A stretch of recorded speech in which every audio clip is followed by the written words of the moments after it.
Oiê, vamos falar de Enem? Sejam bem-vindos a mais um episódio do podcast Conversa de Corredor, nessa temporada a respeito de perguntas de espanhol do Enem. Meu nome é Alessandro Perry, sou professor de espanhol e também eu resolvi dar aula de outras tantas coisas que eu não sei porquê. Parece até que eu não tenho tempo, só que infelizmente eu decidi ser professor e ao mesmo tempo que o professor tem tempo, o professor não tem tempo. Então não sei para que eu estou fazendo isso comigo mesmo. Então, a gente está falando em todos esses episódios sobre como que a gente pode analisar melhor os gêneros textuais e os tipos de perguntas que caem no Enem, dando uma olhada principalmente nos textos. A gente tem que não necessariamente os textos precisam ser observados de uma forma que você tenha que saber mais gramática. Então, a ideia é que você sim tem que saber mais de como cai o texto.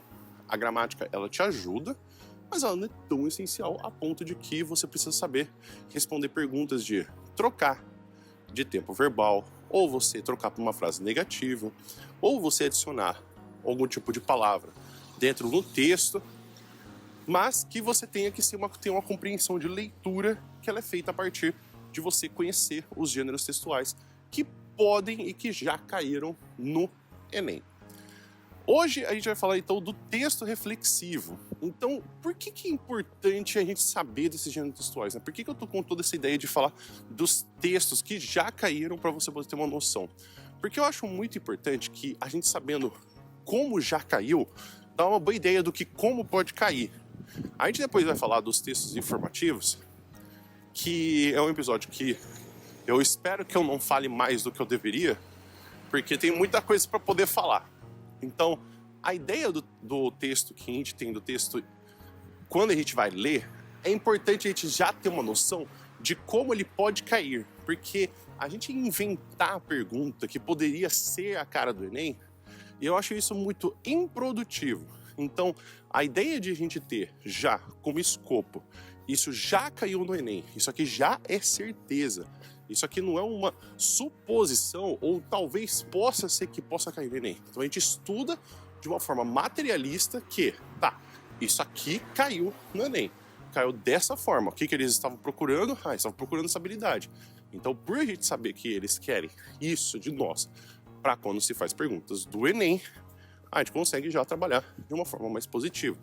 Lembrando-se sempre que as perguntas do Enem, elas passam por uma banca. Então, tem-se a produção de perguntas pelos professores universitários e a partir daí a gente tem então que dentro dessa banca vão ser elencadas as perguntas possíveis para irem para o Enem e depois são escolhidas 5 perguntas. O texto reflexivo não é tão popular assim como a gente poderia dizer como foi o do artigo de opinião e a resenha crítica. O artigo de opinião e a resenha crítica tem 8 perguntas já lançadas no Enem, isso dá mais ou menos que a cada 3 anos, 2 vezes cai um artigo de opinião e uma resenha crítica, no outro ano não cai. Esse ano, no que a gente vai ter já de texto reflexivo, são 4 perguntas. Mas por que é importante a gente saber do texto reflexivo? O texto reflexivo ele é uma construção reflexiva que a gente tem de uma linha de pensamento tal qual a resenha crítica e o artigo de opinião também vão se trabalhar. Então, há um pensamento a respeito de ou um assunto ou um comportamento, e inclusive uma coisa que o próprio enunciado ajuda muito a gente a conseguir já identificar que é um texto reflexivo, que é a frase, o texto traz uma reflexão sobre. Então a gente ter essa construção de se trazer uma reflexão sobre é importante para que a gente já possa entender o que a gente vai precisar ler. E aí a gente pode então trabalhar de 2 formas, ou de aproximação, ou então a gente tem de afastamento. Quando a gente aproxima, a gente quer pegar os elementos que são semelhantes dentro de um ponto de vista, e quando a gente fala de afastamento, estamos falando como essas entidades elas são dicotômicas, ou seja, elas são contrárias entre si, mas elas precisam existir para que haja essa contradição. Bom, a partir daí, quando a gente faz a reflexão, o que é um assunto gramatical que pode te ajudar muito a você entender melhor quando a gente fala de apresentar pontos de vista e reflexões. Tanto quanto eu falei do episódio do artigo de opinião ou do texto científico, quando eu falei desse episódio, que é o estudo de conjunções.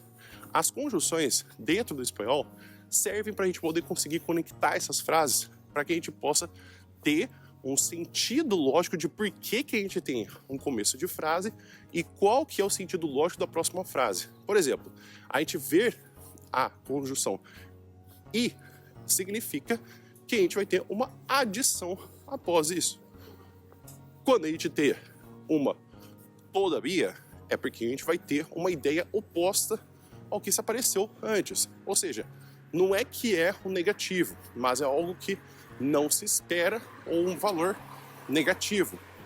Por exemplo, eu gosto muito de brincar que você poderia falar que la falda es muy bonita, pero es muy cara. A gente falar que algo é caro não significa que seja feio. Então, a ideia é que a gente tem algo que a gente não esperava que fosse acontecer, ou que a gente tem uma certa decepção. Então, quando a gente vê essas conjunções, a ideia das conjunções é fazer com que as frases sejam conectadas com uma ideia principal. Você pode brincar até mesmo que quando você coloca conjunções diferentes, você tem significados diferentes apenas mudando a conjunção. Porque da mesma forma, la falda es muy bonita porque es cara. Então, a gente tem que ter uma explicação de um fato anterior. Então, a conjunção é muito importante porque quando a gente for ver uma reflexão, quando a gente for ver uma argumentação, elas vão ser inerentes de uma progressão lógica. E a gente conseguindo entender melhor essas conjunções, essas palavras que conectam frases, faz com que fique muito mais fácil a sua vida de poder conseguir entender qual que é o ponto de vista sendo trabalhado, quando que começa, quando que justifica e quando que se conclui. Então, o texto reflexivo existe. É uma das perguntas que tem do Enem. Não é tão popular, assim como eu falei, são 4 perguntas.